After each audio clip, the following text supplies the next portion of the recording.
Welcome, everyone. I'm Lisa Calhoun. I am the founder of the Startup Runway Foundation and also the general partner at Valor Ventures. We're an early stage fund here in Atlanta, Georgia. And for the Startup Runway Foundation, I am excited to welcome some of the strongest and most inclusive venture capital investors in this country today. I'm going to let them introduce themselves and share a little bit about what they're looking for in founders today. And if you don't mind, Brittany, I'm going to start with you and just ask you to kick us off. Sure. Hi, everyone. My name is Brittney Henry, and I'm associate with Impact America Fund. Our investment thesis is we invest in tech-enabled businesses that provide economic agency to low-income communities of color. We're investing from seed to Series A, but our focus is really on helping founders during bridge rounds to get to their next round of. How about you, Eller? Sure. Hi, I am Eller Mallchok. I'm the managing director of Jumpstart Foundry. We're actually based just a few hours north of Atlanta in Nashville, Tennessee, but we're investing primarily in healthcare, early stage healthcare companies from across the country. We love working with first time or early stage founders and small teams as they're getting their product to market. Again, all focused in healthcare, which has been really exciting, particularly over the last couple of months. And I'm excited to be here. So thank you, Lisa. My pleasure. How about you, Tanya? Hi, Lisa. Hi, everyone. My name is Tanya Sam. I am the Director of Partnerships and Operations at Tech Square Labs and also the founder of the Ambition Fund. Through both of those entities, I work to help early stage founders that are typically minority founders, women or underrepresented founders, build scalable, successful companies, both in the technology sector and now have branched out as well into small businesses as well. Awesome. Now let's go to the gentleman. Let's kick it off with Allan. Hi, everyone. This is Allan Jean-Baptiste. I'm an investor for KKR's Technology Growth Fund. We launched that fund in 2016 and now manage about $3 billion in AUM across the US and Europe and focused on later stage startups writing checks between 30 and 300 million. Both software businesses that are focused on selling to other businesses as well as consumer internet companies across North America. So glad you're here. Richard, how about you?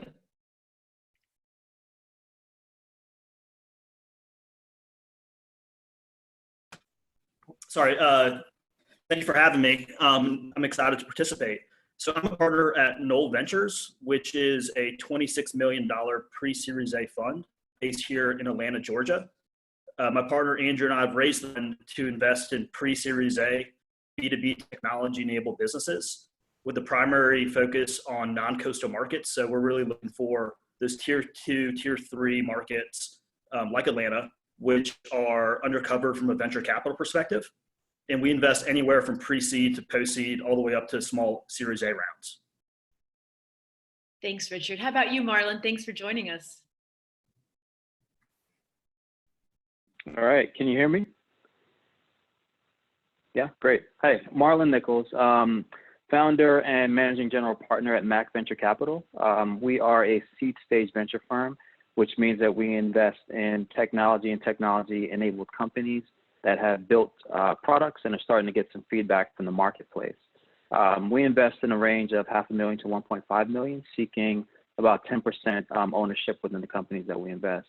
We take a generalist approach, but have a thesis around cultural investing, which is basically to say that we look at consumer behavior to predict where consumers are going to be spending their capital in the future and their time and make investments accordingly. We're investing out of our second fund and a portfolio of about 120 companies so far. Marlon, you did some fascinating research recently and really goes into your ability to do depth of research. I wanted to kick off our discussion with what do other investors, seed stage investors, early stage investors, or other venture capitalists not know about underrepresented founders that they should know? That's a big and loaded question. I think, well, I'll reframe it. What we know about diverse and underrepresented founders is that they make up, they cater to a demographic that makes up a heavy portion of the spending in this country, which gives them a lot of power and say in terms of what becomes viral, what becomes a part of pop culture, et cetera, where money is spent, how it's spent. And the other thing that's important about that demographic is there haven't really been products built or that cater to their actual needs. So while they spend, or we, I should say, spend a lot of our discretionary income on new technology and our early adopters, we're spending on things that typically don't really matter for us. So with education going in the direction is going, so many more people in our communities learning how to code and wanting to be entrepreneurs and starting businesses, they are going to be building solutions that are meaningful to their communities, and they're actually best seated or best positioned to build those startups. So when we look at that group, we're looking at a group that's able to create new markets that generate tons of revenue and capital. It can become multi-billion-dollar companies. Just like to throw that out to the rest of the panel for any other comments on what about the community of underrepresented founders? What do you think investors should be focusing on? I'll add, I think one of the things, and this is due to just the lack of capital that these founders are able to raise, is that that underrepresented founders are extremely capital efficient. They're not getting the resources that they need, and as a result, they're able to do a lot more with what they have.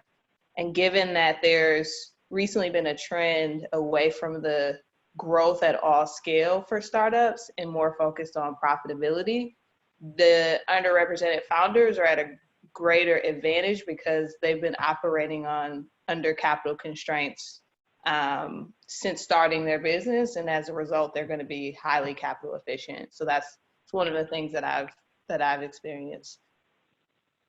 Oh, that makes a ton of sense. Anybody else have a perspective they want to share? I'm happy to jump off of that. I completely agree with you, Brittany. Like, incredibly they're capital strained from kind of the get-go, and so they just have a better, more focused mindset around how they're going to use it. I'd also say that a lot of times what I've seen, particularly in healthcare, when we have a founder and maybe a diverse founder that is focused on a part of the industry that is addressing that same demographic, they know the market, they know the customer better than anyone else, and they're likely going to approach it in a way that current systems haven't been able to. And so for me, I really love seeing, diverse founders that have experience, and they're bringing their experience to the business or solution that they're developing. And it's been incredibly impactful and valuable to have that perspective, as we start working with them. One of the things I think about is that we're in a situation, especially here in the Southeast, where Startup Runway is based, the Startup Runway Atlanta, where we are half people of color, half white in the Southeast, with our population of 125 million. So the size of the population is huge. And yet historically, as venture capitalists, our industry has done a poor job of investing into diverse founders and diverse teams. I just wondered if some of you would share your wisdom on how you manage bias in your own investing decisions, in your own pipeline, at your firm, some best practices or takeaway thoughts for investors. I'm happy to start there. One thing that we try to do is we try to be as metrics driven as possible in the areas where we can.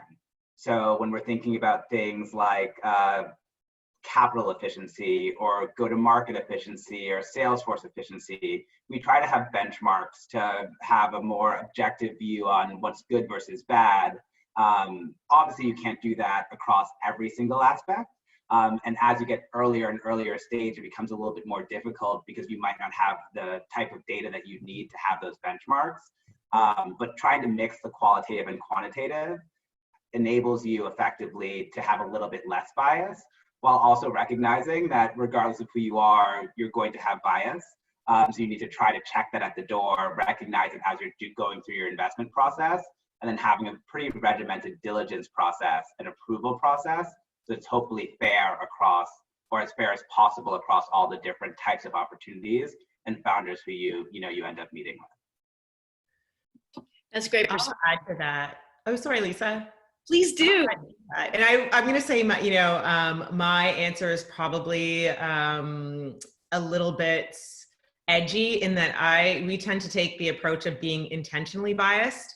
Our fund, and like many of us here, it's an unpopular way to say it, but like we really go after founders that are underrepresented, and that goes across, many different areas, from men, women, LGBT, et cetera. And, oftentimes we'll use the expression, not the pale male. And so we've taken that thesis because we're just trying to, really put a flag out there that this is who we're looking to invest in, for all the reasons that you guys talked about before me, the diversity of thought, that entrepreneurship mindset that oftentimes many of these founders have used to get where they are at life, and I find that the populations that we tend to write checks towards have that entrepreneur grit that serves us well as investors. And kind of, we're working to counteract, like many of us are, that unconscious bias that oftentimes we've seen throughout, historic investing and the areas and sectors that we're in. So I'm trying to be antagonistic in making that statement. Edgy is good. Love it, Tanya. Really good. Anybody else with a thought around that? Yeah, sure. So, venture has been a very, and still is, to a large extent, a very closed environment. And the way to get your deal funded is to be a part of that community or network or whatsoever. And so that's hard if, there aren't a lot of diverse founders already in the network, or for that matter, diverse investors. So how do you reach people, right, is a big challenge. And so one of the things that we said is that, while we love getting referrals from CEOs that we've worked with in the past, and as well as investors that we've co-invested with or worked with, et cetera, we have to open up a channel where anyone that has a great idea with merit can get in touch with us. So we open up our website and have a full application where people can put their stuff, enter their information, and we review every single one of them and get back to people. We attempt to get back to everyone with a decision on whether we're going to move forward or pass within 14 business days. And that just allows us to somewhat level the playing field. In terms of, bias or not bias, I'm a Black man, obviously. And so it would be pretty crazy for me to look at another Black person and think that they wouldn't be capable of, of delivering on something or being great, because what does that say about how I look at myself? That's a great point, Marlon. And so metrics, rigorous pipeline, try to take bias out of the equation, call it out, you recognize you have it. Great point from Allan. Does anyone have a recent investment that they want to highlight or talk a little bit about, and how bias was maybe the role of bias was factored out of the decision, or hopefully was factored out of the decision? So I'm going to move into what founders need to know about VCs. And I'm going to focus really on those underrepresented founders, people of color, female-led firms. The numbers say that it's really very hard for them to get, especially a seed stage check. But we've all made investments in founders of color and women-led companies. So I'd like to hear what you would like to advise founders to do about getting the right first investor. I can start. I think the advice that I would have is to be strategic in the investors that you're going after, but that takes some time to get to know those individuals. for example, we're a fund at Impact America Fund where a majority of our team are Black women. And so there's times in which we, because of the community that we're focused on, we will get in underrepresented founders that will pitch to us, and they'll try to they spend a lot of their time pitching on, let's say they have a hair care product, we have a Maven in our portfolio, and they spend a lot of time to try to demonstrate to us the value of hair care and how big the market is. Well, as a Black woman, that's a very quick conversation for me. You can say, you know, this is a large market, and I'll say, yep, moving on, let's talk about your company specifically. So that's an example of, if you're pitching to us, do some research to understand who's behind that desk, who are those individuals, what are the things that they're interested in. Everything's on the internet. So be able to tailor your pitch to those investors that you're investing in, because, you know, to use Tanya's words, the pale male, you may need to spend a lot of time trying to demonstrate how much value is in Black hair care. But for me, I know that. Let's move on, and let's, you know, focus the conversation somewhere else, because I automatically see that value. So Yeah, I'll chime in. Sorry, go ahead, Richard. No, go for it. Oh, Go for it. Marlon, sorry, that was you.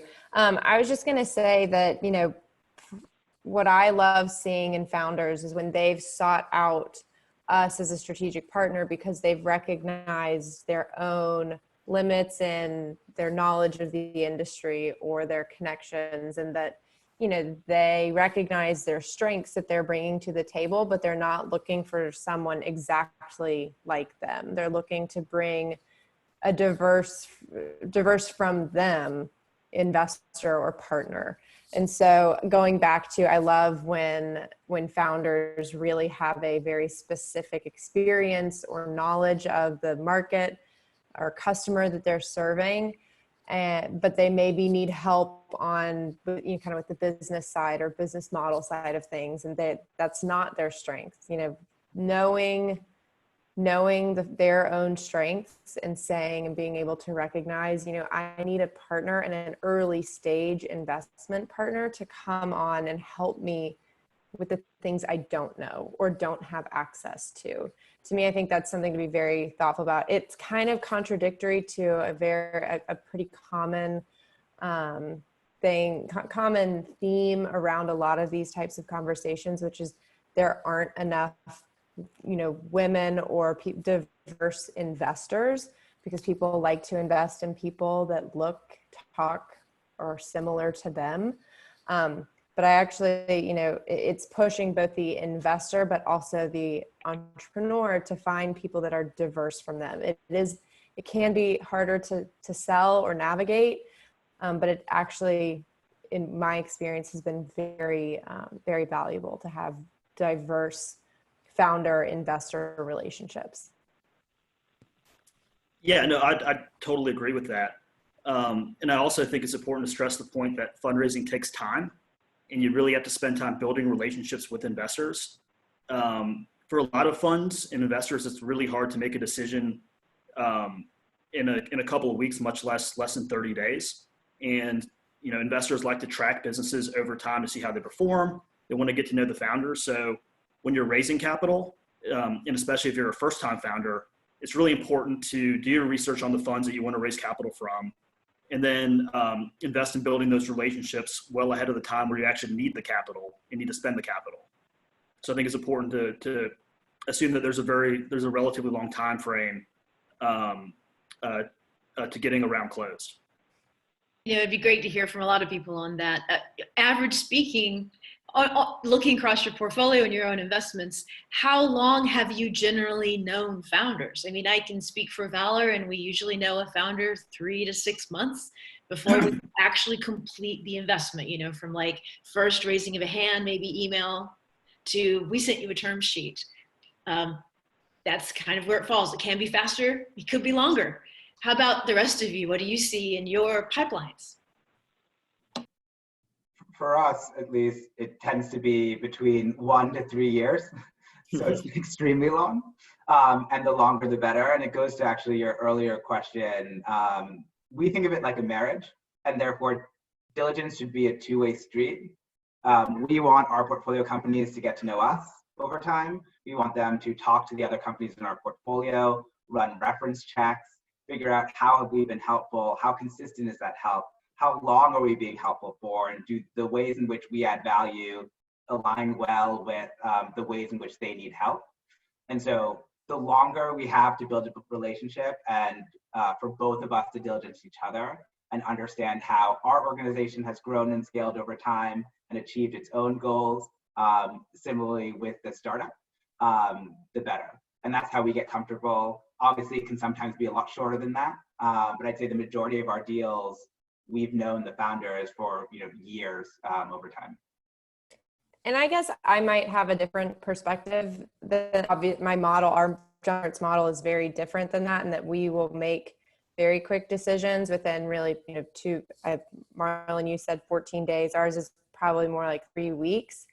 And I think when you're writing early stage checks, that window of time when a founder is going to be alive with their startup can be so narrow that if you are taking years to develop a relationship, they might not make it if they don't have a bit of that capital, that early seed check writing ability quickly. And so I think that there's a need for both, for fast decisions, but also for the really, build the relationship over the long term strategy as well. Maybe I can add one more point. And this is, sort of topical in the current environment. And with as time goes on, it seems like this environment may persist longer than anybody thought, where people are still working from home. As you qualify investors, I think at this stage, you probably need to ask if those investors are comfortable investing, having never met you in person, right? Because there are a lot of venture funds out there that are still struggling with the concept of investing in a founder, having spent zero face-to-face time with that person before. And there are a lot of funds that are still struggling with this concept and deciding if they're going to ultimately become comfortable with it or not. I think as more time goes by, it sort of forces the venture funds to have to be more comfortable with it. But I think that's an important qualification sort of in the current environment as you're prospecting and qualifying investors. That's a great point. In the last few weeks, we sent out 3 term sheets to founders we've never met.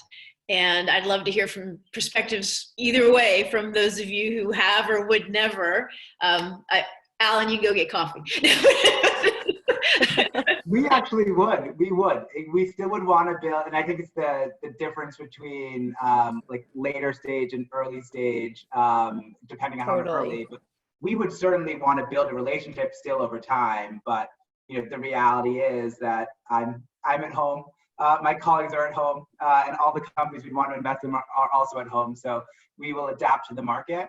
But I think, to the earlier question, the most important thing is that you start to build relationships and look down the line over the long term. And if you know that you want to have, continual rounds of funding to get started on, that networking and that relationship building sooner rather than later, regardless of whatever stage you're currently at. Awesome. Anybody else want to jump in? Sure. Yeah, for us, just one point of clarification. So 14 days is the time that it takes us to evaluate an internet submission to determine whether or not we want to dig in deeper. The diligence begins after that point. Typically, because some of our deals are competitive and fast moving, we do have to make decisions within a 2 to 3 week time period. And so we just find ways to hack, getting to know people. And that means getting to know them through their network, people that we have in common that can speak to them. If they have investors that they work with in the past, looking for things in their background that shows that they're standouts in some other aspect of their life or career, show that they have drive, determination, and can win. We look for a lot of different things in founders to be able to make that decision, but it needs to be quick. and we need to keep it moving. And we don't have any problem making an investment in, in a founder that we haven't physically sat in front of, because by the time we're ready to make that decision, it feels like we've known them for a long period of time. I'm just curious for everyone else, and Marlon, to your point here, what are, for founders that are going to be listening in, what are some of those, I don't want to call them hoops to jump through, but what are some of those things that they might expect us to ask them to provide us in an environment like this, where meeting in person is going to be hard? It's hard now, and it likely is going to be hard in the coming months.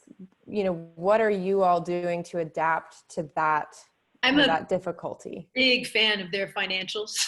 Like, send me your financials. Let me take a look and I'll get back to you. I mean, I know that sounds maybe a little bold and it's not a first conversation ask, but we pretty quickly want to see financials and their pipeline. What does your CRM, what can your CRM tell us about you? And it can usually tell us a lot. Love to hear. Great question, Eller. Marlon, others, how are you getting to know people remote?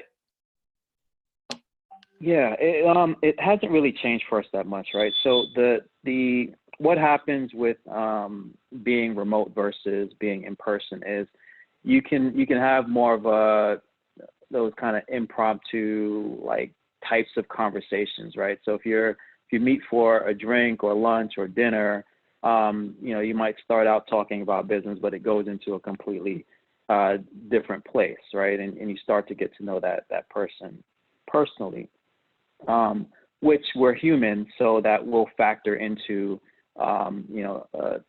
investment decision at the end of the day. But if you really think about it, you're not going to make, we want to like the people that we invest in and work with, but you're not going to make a decision to, drop $1 million in a company because you like someone if the business is shit, right? So, sorry for the language. So it's really about understanding the opportunity that's in front of them, why they are best positioned to take advantage of that opportunity and win. And how they're going to sustain it. So what's the moat? How deep? How wide? And why you? Why do we back you?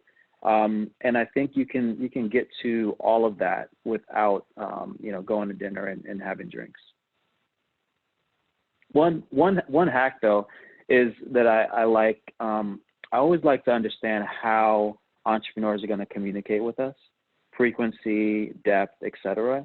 And if this is their first kind of investor relationship, they may not have kind of monthly updates that they send to investors, but how do you communicate with your team, and how are you keeping track of your goals and whether or not you're achieving them or not?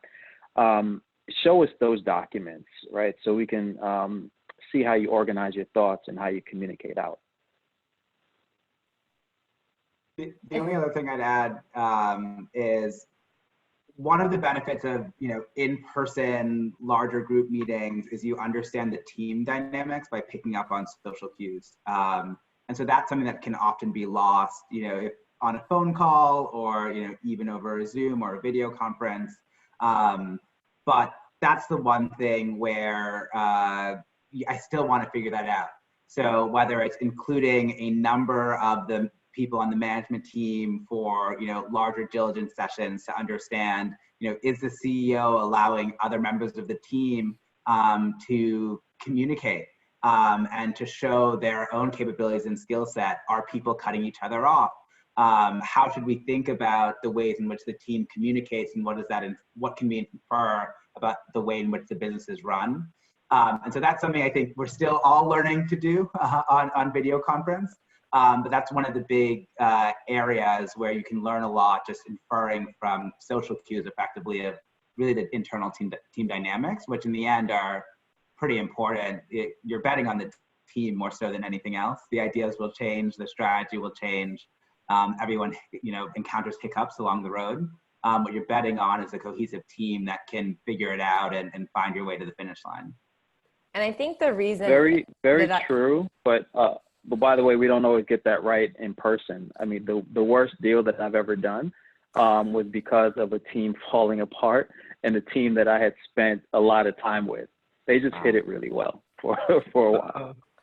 And I think the reason I really asked it is just because I think entrepreneurs are going to have to go through they're going to have a different experience fundraising over the next couple of months, where they maybe typically have relied on their in-person interaction to really carry the business, or particularly in the early stage, because in the early stage, it is so much about the founder and the story and how they express that they're going to have to kind of work some of their other muscles in terms of really nailing down your financials and making sure that when you deliver them in a very clean and clear way, so that it's like an investor now is going to be reading into everything they send, because they don't get a read into your mannerisms or your social cues as much. And so to me, it's just been something I've been thinking about as, entrepreneurs are going to be navigating fundraising, not being able to have a firm handshake and be face-to-face. I think that may play to the strength of underrepresented founders. To be completely honest, the social network cues in the current venture capital environment, where it's still 95% led by white male teams, is not necessarily ideal for the social networks of less network founders or underrepresented founders even from the Southeast, even geographically under-networked. But if you're showing your business off, and it's like, here's my spreadsheet, here's my CRM, here's my customer testimonials, don't I look fundable? It's like, well, you do look fundable. And just because you weren't hanging out on Mission Street at the hottest charcuterie bar with the great wine doesn't matter anymore. And that could be awesome. I mean, I love that. I love that. Yeah, it's going to be really interesting. I'm quite hopeful. Any other investing hacks? Yeah, I was going to give one more tip. The speed at which you respond to data requests says a lot too. So if we ask for margins or some financial information or customer growth or whatever it is, right? The faster you're able to turn that around says a lot about how you how well you understand your business and how well you're tracking it, right? Because if you're thinking about this for the first time and need a couple of days to put it together, that says a lot, right? If you turn it around in a couple of hours because you're looking at it every day, that also says a lot.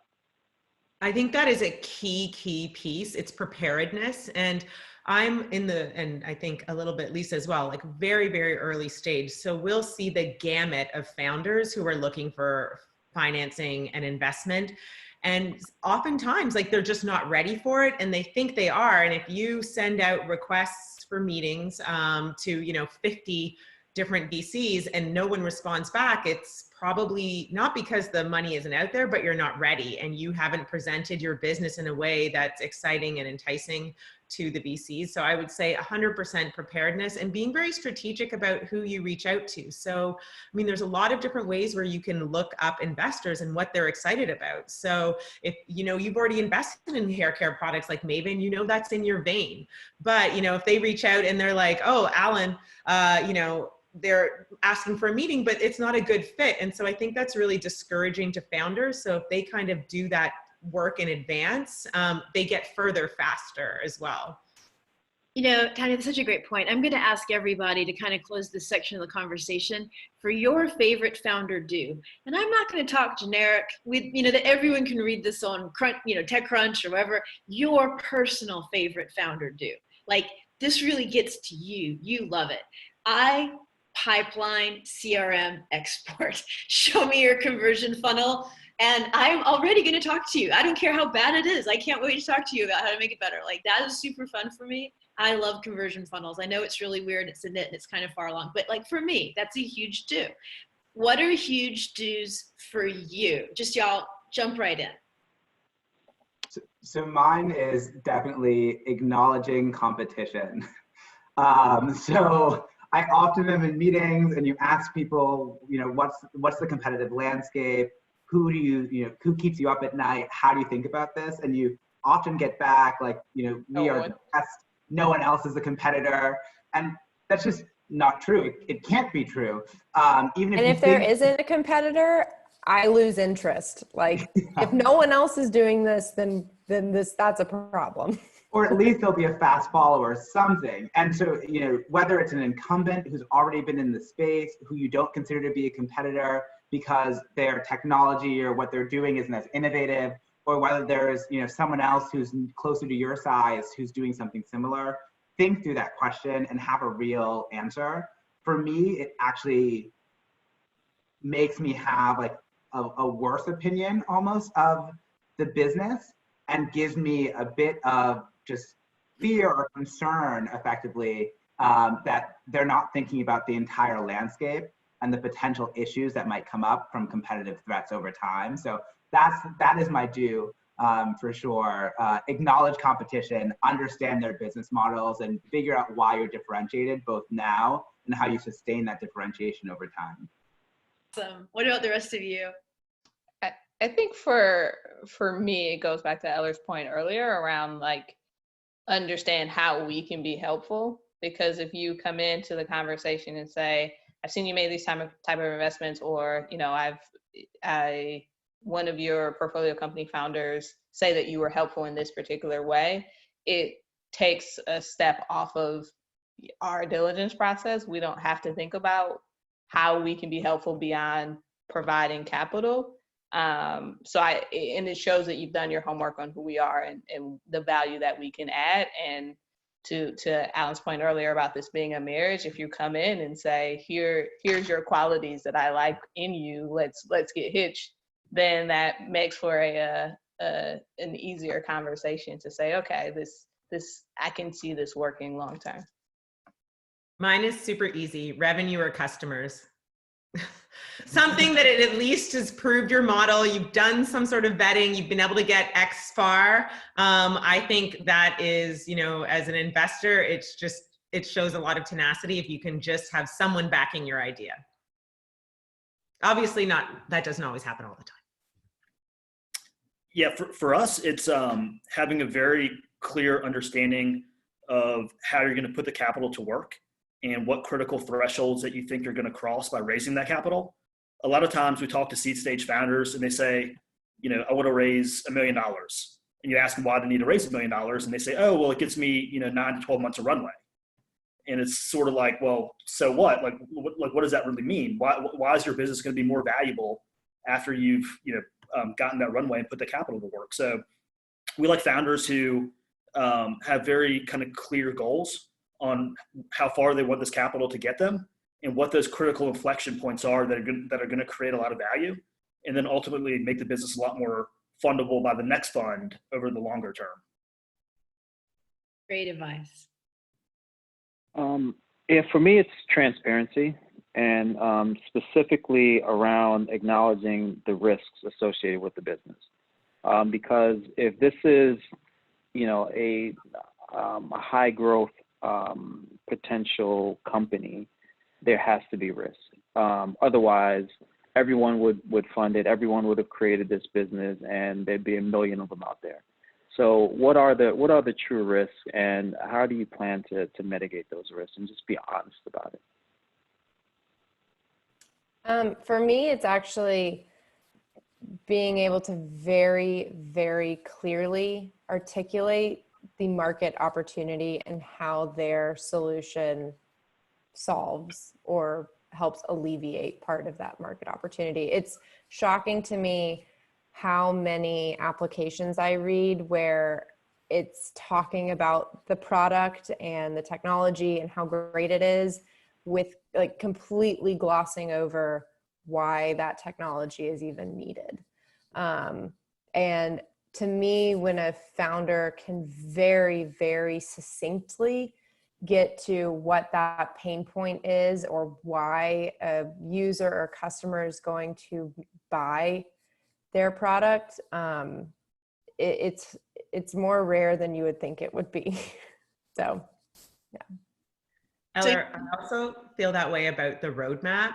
Yeah. Oftentimes they'll be like, okay, this is our roadmap. In 3 years, we're going to solve the entire world and take over the market. And then once you say that, I'm like, it's fair game for me to go, okay, how are you going to do that? Well, we don't know. It's just my idea. So I want to convey this idea that I've got a big mindset. And I think people underestimate, once you say something, it's fair game for me to poke holes in it.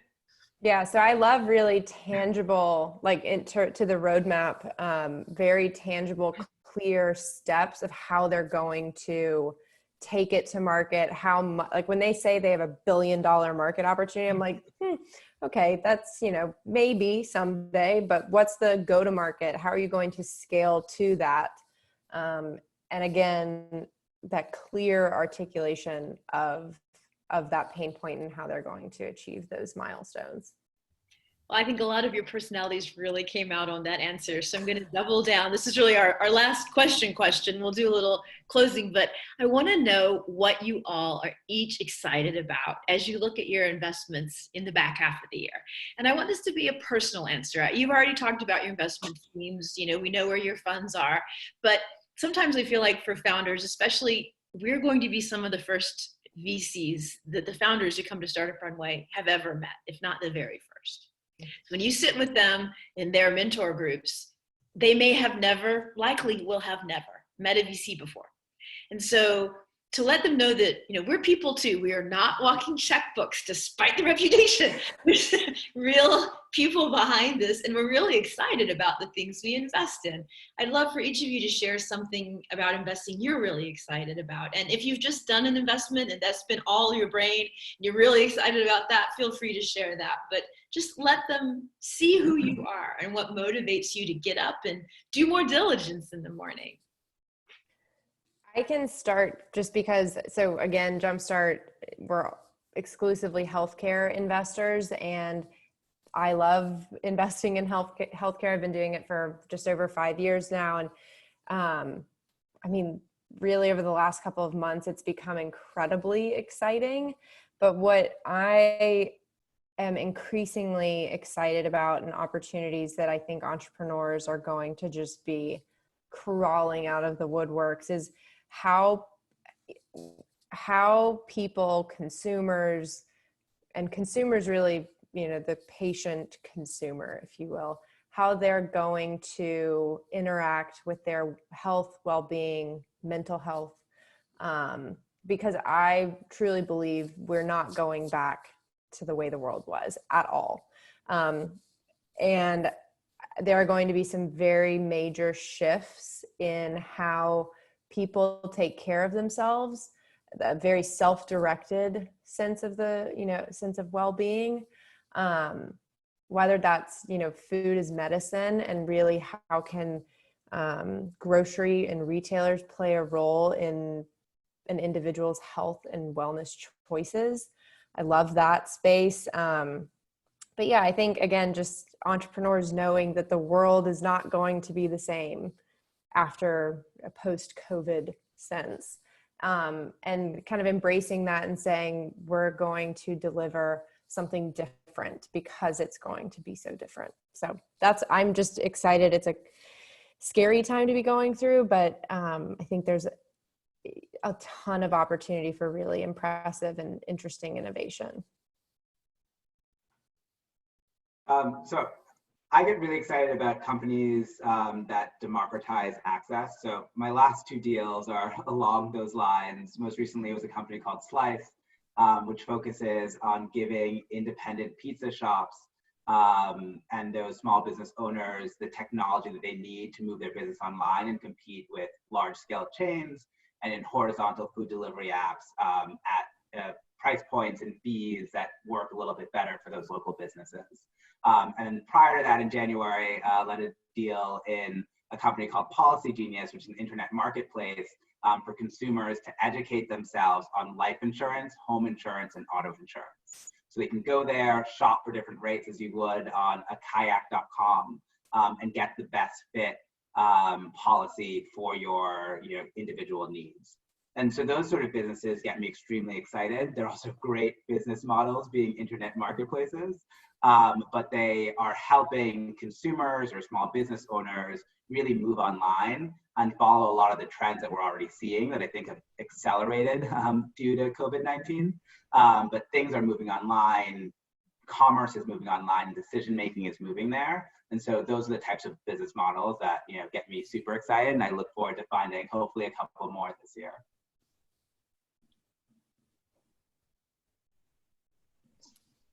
Sorry, Yeah. I wasn't sure if someone was gonna go. This is for me, I'm really excited about the focus on the essential worker and what are the things, products, services that those individuals need, and who's coming up with the ideas that will help them become more empowered in the economy. I think, you know, we at our fund, we focus on these communities already, but I think the world now sees how, you know, fundamental and essential they are. So a part of that is, you know, from a career perspective, what are the things that they need to feel empowered to shift careers, but also from a fintech perspective, what are the things that they need to get access to asset ownership? So that's really exciting for me to see. You know, the world sees how fundamental and essential these workers are. So what are the products and services that could help them feel more empowered in this economy? I'll piggyback on that, Brittany, as well, because actually my background is, this is my second coronavirus outbreak. I was just graduating nursing school in Toronto when SARS hit. And Wow. so I lived through it then, and I'm living through it now. Obviously, it's so much more severe, but just for the second time in a lifetime, having come from healthcare to now be in sort of the tech world, I'm just fascinated by what the outcomes are in terms of like public health, tracing, testing, all those aspects, and especially championing, you know, essential workers such as the nurses who have been front lines, who really understand the intricacies of how, you know, public health pandemics like this affect the world, I think is really huge. So having those discussions and making those valued healthcare workers see that they have a place at the table in informing, you know, how we continue. And the second one is education. I just see all my friends at home with, you know, homeschooling and having to make these pivots. And I think about how, you know, we were educated years ago and how I don't remember half the stuff I should, or, you know, and so just wondering how education really changes out of all this. Yeah, for us, you know, we're looking for, or one of the things that gets us really excited are businesses that have long-term tailwinds associated with COVID-19, as unfortunate as the epidemic is. But obviously it's causing a wide range of different behavioral impacts and changes. And some of those are short-term changes, some of those are long-term changes. The dust is still to be settled on which are short and which are long-term changes. But I think this is also an environment where, you know, companies are being forced to do more with less, you know, less human capital, less marketing dollars, less salespeople. And therefore, you know, we're really focused on companies that help businesses drive efficiencies. And whether those are cost savings or ways to generate additional revenue with fewer resources. So businesses that have really clear ROI for customers, and businesses that can sort of benefit from, you know, what the new normal could look like. So one example is we just announced our most recent investment today in a voice AI business based in Austin, Texas, which is a platform that helps quick service restaurants do a better job of handling customer voice orders and offering upsell opportunities. And so that kind of checks all the boxes that I just mentioned as far as efficiencies, drive more revenue, et cetera. So that's one that we're particularly excited about. That's awesome. Congratulations. Thank you. I've always been interested in companies that can generate a lot of revenue, but at the same time have significant impact on people's lives. So, you know, we were very, very early in, I guess what they're calling telemedicine or telehealth these days, or health tech companies. We've got 4 or 5 companies in the space that are obviously in this environment now thriving. You know, I also, you know, love love companies and solutions that are addressing things that haven't been adequately or have inefficiently or ineffectively been addressed in the past, right? So a deal we just announced yesterday is a company called StoreCash. And StoreCash is essentially, think of it as kind of a mobile gift card application, right? But you don't need to attach it to a bank account. So if you are a gardener, I live in California, and there are a lot of Latinx gardeners, and some are undocumented, some are, and the only real way to pay them is cash, right? Or they can take a check and then go to a check cashing place and get gouged for a good percentage of that check. So StoreCash basically eliminates that for them. Where now I don't have to have a bank account. They don't have to have a bank account. I can put money into their account. They can go to upwards of I think it's like 400 different retailers now to spend the capital, or via a partnership with Western Union, they can actually withdraw the cash at much better rates. So it's a company that's it seems simple, but no one's been able to really pull it off before, and it addresses a massive problem for a substantial number of people in our country. I can't quote the numbers right now, but unbanked and underbanked is a significant portion of our population for many reasons. And so this company addresses that. But I'm really interested in companies like that. It doesn't have to be in fintech, it doesn't have to be in health tech, but massive challenges with unique solutions towards them. Yeah, Marlon, it's like 1 in 5 or 1 in 4 Americans, depending on what you're reading, because I just had the opportunity to do some diligence on that when we invested in Capway. And that is a challenger bank for the unbankable or underbanked kind of cash economy. But I could not agree more. There's so many opportunities in that space. And just to share, one of the things that I'm really excited about is we led a deal in Physician 360, which is a diagnostic teledoc. So it's a new type of telemedicine. And the go-to-market is through independent pharmacies. They have a network right now of hundreds of pharmacies, and they're growing that. So it's exciting to invest in the future of what we call financial inclusion. And I look at things that are on the path of demographic change in the US. So we all know we're headed to be a minority majority country in just a few years, but in the Southeast where I live, work, and invest, we're already there. And a lot of the models in the economy today are predicated on an outdated buying persona. And so we're able to look for any opportunity that increases the path towards equity and inclusion for the real consumer that is today is something I love hearing about. And of course, we want to see the software platforms that accelerate that change, but that is a conversation I'm always up for, unless I'm extremely, extremely tired and then I need to sleep.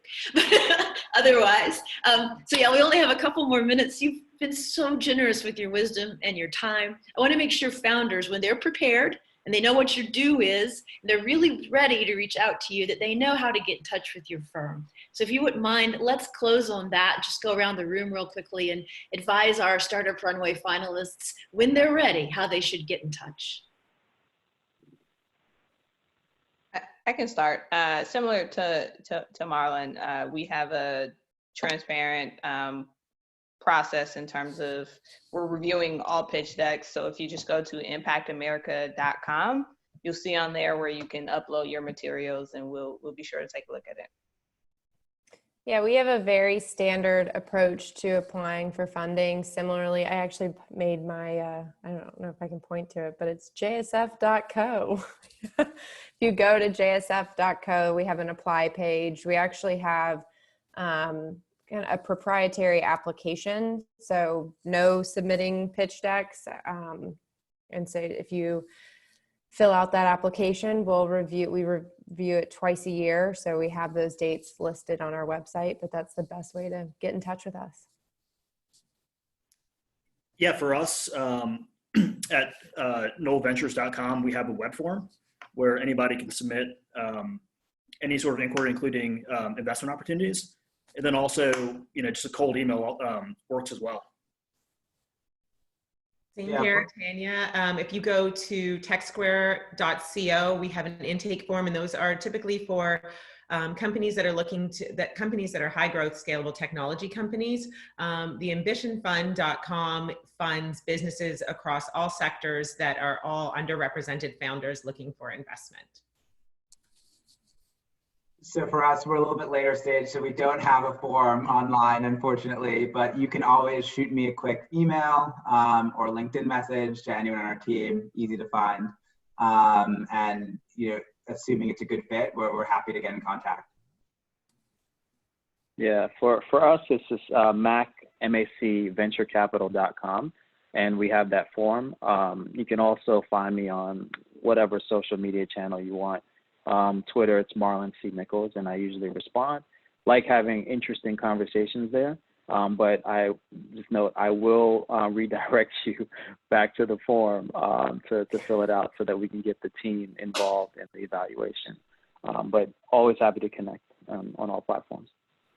Awesome. And we host a virtual pitch fest once a week on Friday afternoons. It's free to sign up for. You'll only get 3 or 4 minutes, but you can have your 3 or 4 minutes and we'll see if there's a fit. Thank you so much for your time and your volunteering, your efforts and mentorship of the Startup Runway Foundation. You all are amazing. I look forward to doing lots of deals with each of you. Thank you, Lisa. Thank you.